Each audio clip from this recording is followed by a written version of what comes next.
kind of look back at what was going on and say, what were we thinking of? Why were we doing that? Yeah. Why were we so angry at each other? And we're going to be kind of embarrassed and sheepish about the whole thing. And so, it's not that we don't have a lot of work to do. We do. Yeah. And the fact that, we have radio shows, or that people are on the internet and people are talking, and things have changed. Yeah, indeed. I used to know a very wealthy man who let me into his library of 15,000 books, very rare books. This is 25 years ago. And he let me read as many of the books as I wanted to read. And so I did. And today, on the internet, I can find 75, 80% of that information from those rare books on the internet. Things that people would never have believed 15, 20 years ago is now, up on the internet, public for everyone to see. The problem is, of course, that the internet is not intellectually suited for browsing in the right way. Yeah. So unless you know what you're looking for, you can't find it. Yeah, It's exactly. an accident. And that is a problem with the internet. I'm a literary person, and I love books. I'm sitting in my room right now surrounded by hundreds of books. And so I'm pained by the death of the literate society.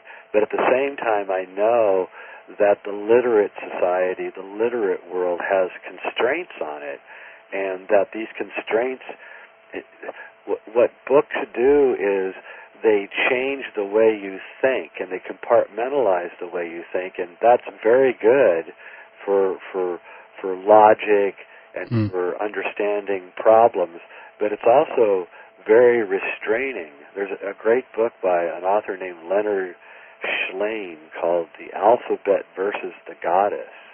It's about how the written word destroyed the spiritual society that existed for thousands of years, threw us into history.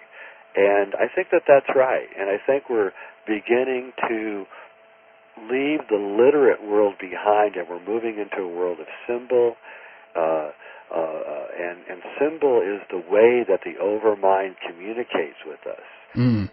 Words are indeterminate. Words can be manipulated, but symbols hit us on an interior level, and that's why I'm so interested in cinema and video, these things, because symbols can be used in those, as Stanley did with his black monolith in 2001: A Space Odyssey, and in a second, the numinous mystery of the symbol goes deep into a place inside us that words can never reach. So, there's a saying that a picture is worth 1,000 words. Well, I say a symbol is worth 1,000 pictures. Yeah, that's right, actually. That's a good one, yeah. I wanted to ask you, because of the movies, of course, Lord of the Rings, but also Terminator. As one thing that that popped up in my head when you mentioned those movies was that towards the end of the movie, there is the general theme in both of them, I guess. The second Terminator film, I should say, and the last Lord of the Rings movies, because they end in this. Lord of the Rings end at Mount Doom, where fire and lava spews out, and it's very, basically fire is the theme there. But also in Terminator, that also is the thing, that the fire that consumes this robot. And is this what you're talking about here?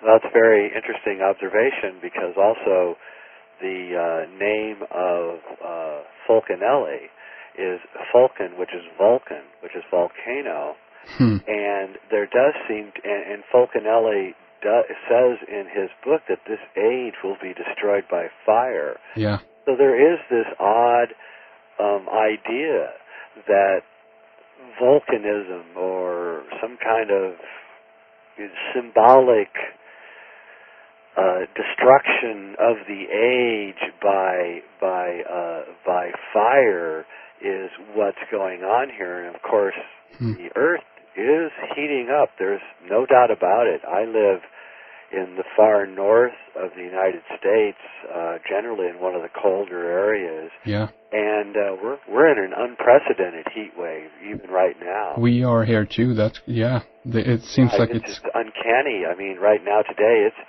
it's so hot. We have the windows open, and for late September, this is just unheard of here. Yeah. It does not happen, and yet it's happening. And I was talking to someone the other day who told me they saw a seagull in New Mexico, which is the hottest desert in America. And this is unbelievable. What is a seagull doing, in New Mexico? And things are happening in a strange way. And when I first encountered Fulcanelli's prediction that this world would be destroyed by fire, of course I didn't believe it.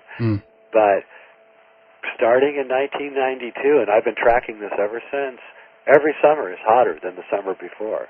And we're like in a time bomb, and it's ticking away. Yeah. And you just have to wonder when there's going to be crop failures and famine, and water is going to be depleted from hotter areas. And, yeah. And also, of course, the anger of the planet seems to be increasing. Yeah. People are less tolerant. Where are the peacemakers? 20 years ago, we had peacemakers, people trying to make peace between warring nations. They don't exist anymore. There's no one trying to make peace anymore. And so this thing has to go all the way to its end. It can't be stopped anymore. And we can only hope that it ends before the forests are gone, and before the water is gone, and before the wildlife is gone, and before the human race is gone. Yeah. I think you're right. I think it's a great observation. Also, if you remember in Lord of the Rings, the ring gets heavier and heavier with each step towards Mount Doom. Yeah. With Frodo. Yeah. This is also what's happening. Gravity is getting denser. Time is getting denser. Everything is getting heavier and heavier with each second as we approach the great moment when this age ends. And I have no idea how Tolkien knew all of this. It can only have come from the overmind. It can only have come from a deeply spiritual, naturally based philosophy, which he did have, that evoked this for him. And in the end, I think that Tolkien was an alchemist, and I think he learned what he knew from philology and his study of linguistics. Yeah. Because he was an expert in language, I think he began, and what he was really interested in Tolkien was the history of words. Yeah. He would take a word and go back and back and back thousands of years, and I think he began seeing the secret history of the human race through this study of language. Yeah. Even to the extent of hobbits. I mean, we now know that there really were hobbits. They've now found the skulls and the skeletons of these people, and they really did exist, and they were just like us. They were just short. And so it's really amazing, and people who are rationalists get upset at this kind of talk, but what they don't realize is that in truly every sense, what we're talking about is rationalism. We're not saying anything that's to me, in my mind, fantastic or unbelievable. It's quite believable, and in everyday occurrences like Watson and Crick uncovering the structure of the DNA by having a dream.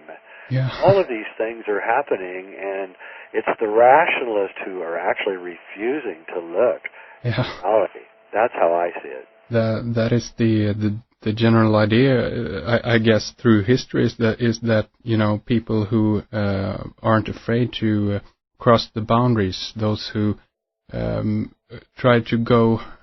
What is the saying, that those who go if you want to know how far you can go, you have to go too far, so to speak. So I like that. Yeah, I agree with that. I think that the shamans in ancient societies, the shamans never lived in the center of the village. They always lived on the outskirts of the village because they really were. They were kind of an embarrassment to the people in the village, and it's kind of a metaphor because if you live out at the edge, you get to see what's coming first. Yeah. And I think that's what people like me and our ilk do, is we live out on the edge and we get to see what's happening first, and then we run back and tell everybody what's happening. Yeah. Of course, they think we're crazy, that it happens, and so the way it is. And there's nothing you can do about it except do your duty as a human being and try to help as many people as possible. Yeah. Especially through the next 6 years, because this thing is going to get just very, very weird. Yeah. And I would say by 2010, 2011, things are going to be so weird that people are going to come to people like us and ask us what's going on. One of my old friends before he died was Terence McKenna. Yeah. And Terence McKenna used to say to me that he would say, Jay, they're going to come to you one day and ask you what's going on. The elites are going to call you up and ask you what's going on. And I thought, what, are you crazy, Terence? Nobody's going to call me and ask me what's going on. But in fact, I actually now understand what he was saying, and that the people that rule this world are the most clueless as to what's going on. And they're eventually going to realize that they're not in control and that they better, do some fact gathering. When they do, then they will come to people like you and I and ask us what's going on, and I have no doubt about it anymore. I think Terence knew that because they were probably coming to him and asking him what was going on. Interesting. And do you think this, we speak of destruction here, if we take the idea that this is if I can use the word, a holographic, or as you used earlier, multiverse, a multifaceted aspect that is kind of expressing itself here, this destruction, is this then both on a symbolic level and on a really physical, kind of even geological level, I guess? Is that something you would agree with? Absolutely, I do. The magnetic fields of the Earth are dropping rapidly right now. They're at the lowest point in 3,000 years. Yeah. Again, the weather is changing rapidly, which is due, by the way, to the dropping of the magnetic fields. Yeah. And I think that the magnetic fields of the Earth have acted like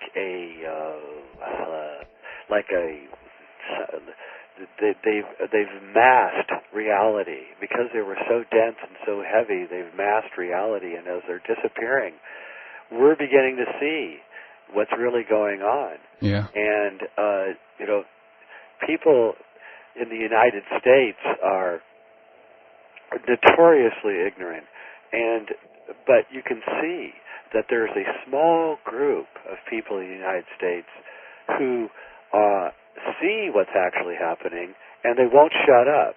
They just keep talking, no matter that no one's listening to them, no matter how much they're called crazy. They just keep going and going and talking and talking. Yeah. And they won't stop, and this persistence is amazing. And people like me, and guess what? They're starting to listen. Yeah. And slowly you're seeing that we're winning. Slowly the tide is shifting to where the people no longer believe what they're being told, and it's awful to watch it if you're here, because you're living with such ignorance around you. Yeah. And you feel compassion towards them, and you wonder why they don't understand what's happening. Yeah. But if you keep it going and you keep talking and you keep trying to change the situation, eventually